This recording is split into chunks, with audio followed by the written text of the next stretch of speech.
இறைவனுக்கு நன்றி. Hi friends, நம்ம இப்போ வந்து ஆரோக்கியமான வாழ்க்கை முறையை நாளிலேருந்து ஸ்டார்ட் பண்ண போகிறோம். அப்படின்னா ஃபுட்டுக்கு தேவையான மொத்த நல்ல பொருள் எல்லாமே முன்கூட்டியே வாங்கிட்டு வந்து வச்சிடணும். வீட்டில் இருக்கிறவங்க பரவாயில்ல, நம்ம ஜங்க் ஃபுட்டுக்கு தேவையான எல்லாத்தையும் தவிர்த்துருங்க. ஃபஸ்ட்டு வந்து செக்கில் ஆட்டின சுத்தமான நல்லெண்ணெய். இந்த நல்லெண்ணெய் நம்ம எதுக்கு யூஸ் பண்ணுறோம்னா, சூப்பு செய்யறதுக்காக மட்டும்தான், வேறு எதுக்குமே நம்மளுக்கு நல்லெண்ணெய் தேவைப்படாது. அதுக்கப்புறமா வந்துட்டு ப்ரௌன் ரைஸு, மதியானம் பழைய சாதம் தினமும் சாப்பிட போகிறோம் இல்லையா, அந்த பழைய சாதத்துக்காக ப்ரௌன் ரைஸ் நான் இண்டியா கேட் வாங்கிட்டு வச்சுருக்கேன். உங்களுக்கு என்ன விருப்பமோ அதை வாங்கிக்கோங்க.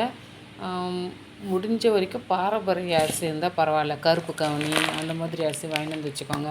மதியானம் பழைய சாதத்துக்கு இதுவே போதும். கருப்பு கவுனி வந்து ஈவினிங் பசிச்சா கஞ்சிக்கு, நான் பழத்துலேயே போதும். எப்பாவது ஒரு முறை எமர்ஜென்சி நேரத்துக்காக வாங்கிட்டு வந்து வச்சுருக்கேன். அப்புறம் நாட்டு சக்கரை, பழம், நம்மளுக்கு எவ்வளோ தேவையோ கொஞ்சம் கொஞ்சமாக அப்போ ஃப்ரெஷ்ஷாக வைக்கலாம். ஏன்னா ஃப்ரிட்ஜில் வைக்க போகிறதில்ல இல்லையா. இது வந்து தேங்காய் பால், டெய்லி தேங்காய் கண்டிப்பாக யூஸ் பண்ணுவோம். நைட்டு வந்து வெத்தலை, தூங்குறதுக்கு முன்னாடி வெத்தலை போட்டு தூங்குறதுக்காக. அதுக்கப்புறம் சொரக்காய், புடலங்காய் அதெல்லாம் வாங்கிட்டு வந்து வச்சுருக்கோம். முடிஞ்ச வரைக்கும் கொடிக்காய் தான் நம்ம யூஸ் பண்ணுவோம், வேறு எந்த காயும் யூஸ் பண்ண மாட்டோம். அப்புறம் நெல்லிக்காய் ஜூஸுக்கு.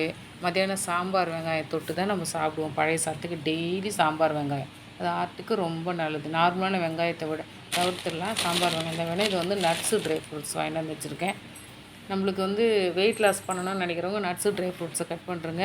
நான் வேறு ஜூஸ்லாம் சொல்கிறேன். இது வந்து கறிவேப்பிலை, கொத்தமல்லி, புதினா டெய்லி ஜூஸுக்கு.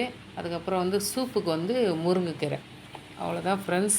முன்கூட்டி நாளைக்கு என்ன தேவையோ அதை முன்னாடியே வாங்கிட்டு வந்து வச்சுங்க. அப்போ தான் வந்து இல்லை எமர்ஜென்சின்னு சொல்லிட்டு ஏதாவது ஒன்று சாப்பிட்றாதீங்க, நல்லதை சாப்பிடுங்க. நான் தொடர்ந்து வீடியோ இதெல்லாம் எப்படி ஜூஸாக போடணும், எப்படி சாப்பிடலாம் தொடர்ந்து வீடியோ போடுறேன். நீங்கள் ஃபாலோ பண்ணி, லைக் பண்ணி, ஷேர் பண்ணுங்கள். நல்ல வாழ்க்கை முறைக்கு நம்ம மாறிடலாம்.